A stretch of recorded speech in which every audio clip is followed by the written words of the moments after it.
जय श्री राम। कल एक तरफ जहां मंदिर में भगवान राम की प्राण प्रतिष्ठा के बाद करोड़ों देशवासियों का सपना पूरा हो गया,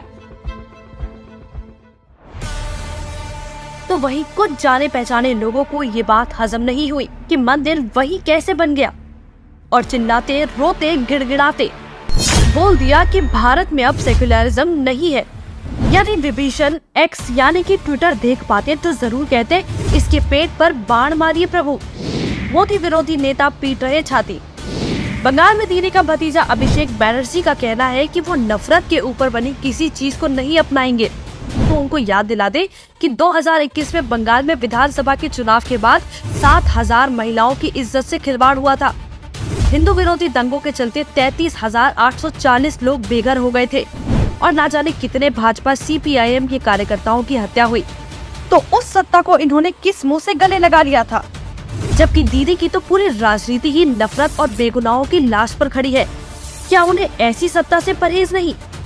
पहले सोमनाथ और अब राम मंदिर का निमंत्रण ठुकराना, इससे समझा जा सकता है कि कांग्रेस अपने वोट बैंक के लिए कितना भी नीचे गिर सकती है। और ये पहली बार नहीं, वो कांग्रेस ही थी जिसने अपने वोट बैंक के लिए प्लेसेस ऑफ वर्शिप एक्ट बनाया, जिसके चलते 35,000 से ज्यादा मंदिरों को कभी दोबारा से बनाया नहीं जा सकता। वह सनातन को डेंगू मलेरिया बताने वाले स्टालिन के बेटे उदयनिधि स्टालिन भी मंदिर की जगह ढांचा होने का राग अलाप कर मंदिर को समर्थन नहीं दे रहे हैं।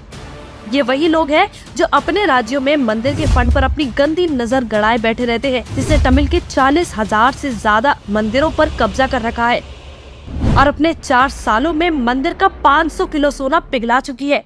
यानी अपने फायदे के लिए मंदिरों को लूटेंगे और राजनीतिक फायदे के लिए मंदिरों को ही गाली देंगे। पत्रकारों को प्रोपेगेंडा, मंदिर बने और पत्रकारों को चिढ़ना हो, ये तो मुमकिन ही नहीं। एजेंडावादी पत्रकार आरफा खानों का कहना है कि जो भारत था या जो सोचा था वो अब मर चुका है। लेकिन ये लोग तब कहाँ थे जब टैक्स पेयर्स का करोड़ों फूंक कर हज हाउस बनाया गया था? क्या तब भारत खत्म नहीं हुआ था? इन दोगलों को ये सब तभी क्यों याद आता है जब बात मंदिर की हो।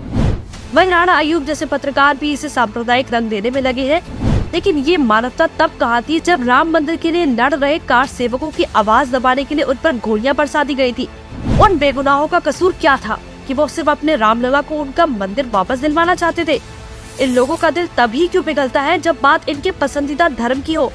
क्यों प्रतीक सिन्हा जो मंदिर की जगह विवादित ढांचे की बात करते हैं, वो देश को ये नहीं बताते कि आज भी लाखों हिंदू ज्ञानवापी के श्रृंगार गौरी में सिर्फ इसलिए पूजा नहीं कर सकते क्योंकि वहाँ ईदगाह बना दी गई है।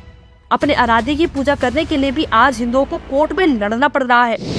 बुद्धिजीवियों को खटका राम मंदिर।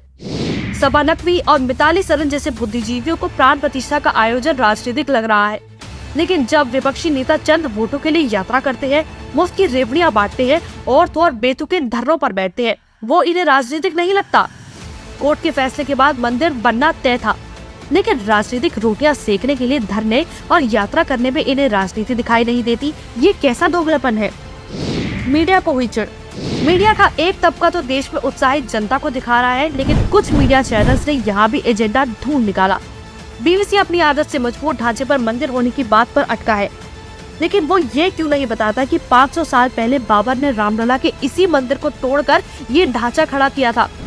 BBC को दूसरे देशों पर सवाल उठाने से पहले दुनिया को अपना वो सच बताना चाहिए जब उसने भारत का कोहिनूर चुराया था, जब उसके PM के एक फैसले के चलते बंगाल में अकाल पड़ा और 30 लाख लोग भूख से मारे गए थे।